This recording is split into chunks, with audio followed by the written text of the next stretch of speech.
Threshold runs, which are also called tempo runs, completely revolutionized my training about 10 years ago and helped me improve my personal bests in pretty much every distance from the 5K up to the marathon.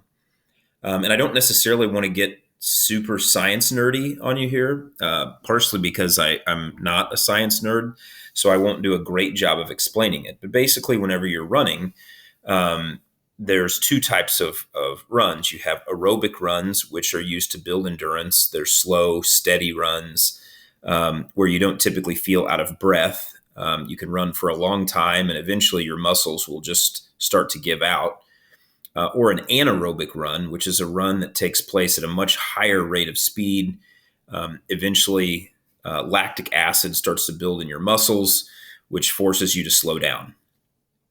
So that's the reason why if you go out and run a 100-meter dash, that you can run that much, much faster than you can run a 2-mile run, because eventually that lactic acid is going to start to build in your legs, forcing you to slow down.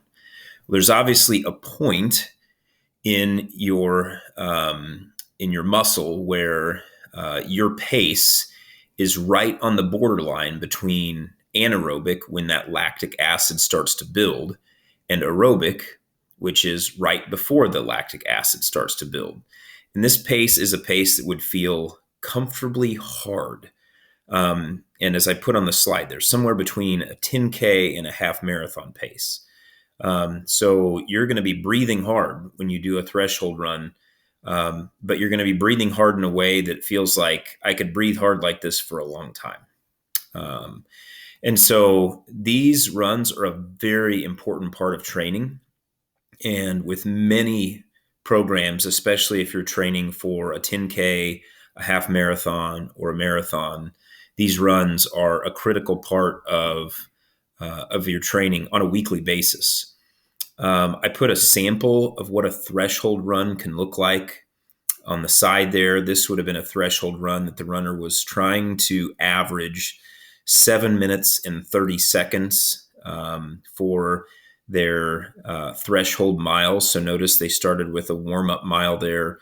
I even sometimes like to do some strides in my warm-up mile, just to kind of get my legs turning over a little bit. And then the first couple miles of the 6 threshold miles, notice they're actually run a little bit slower than 7:30 pace, which is the goal. And then some speeding up there the second half. But as you'll notice, just look at the heart rate of this particular runner for miles 5, 6, and 7 in this run. They're getting faster, but their heart rate is staying the same at 165, 165. It actually goes down to 163 in mile 7, which is their final threshold mile, because this particular runner now this heart rate may not be perfectly accurate, but the point is they found kind of that magic number where they're running right at that threshold pace, right between the anaerobic and the aerobic. And so their heart rate just kind of hovers right there in that zone for a while. And so one of the things that you don't want to do on a threshold run is start out too fast. If your heart rate spikes, like in this person's case, if their heart rate spiked up to 170 in their first or second tempo mile because they decided to go out at 7:15 pace, that would ultimately end up resulting in lactic acid building in the muscles.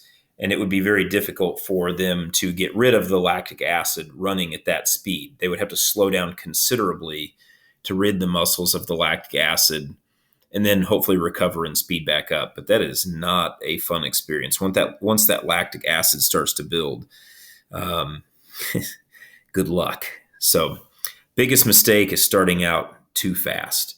If you ever have any questions about threshold run, pace, what it should kind of feel like, and how it should go, don't hesitate to ask. I also, as a side note, I would encourage you to do your threshold runs on terrain that is not really hilly.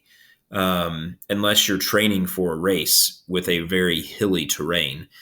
Because if you do the run on terrain that's really hilly, it becomes difficult to know. You might run your third threshold mile at a pace that feels pretty comfortable, but because you're running downhill, you sped up considerably, and it's just hard to get an accurate read if you're running on a lot of hills.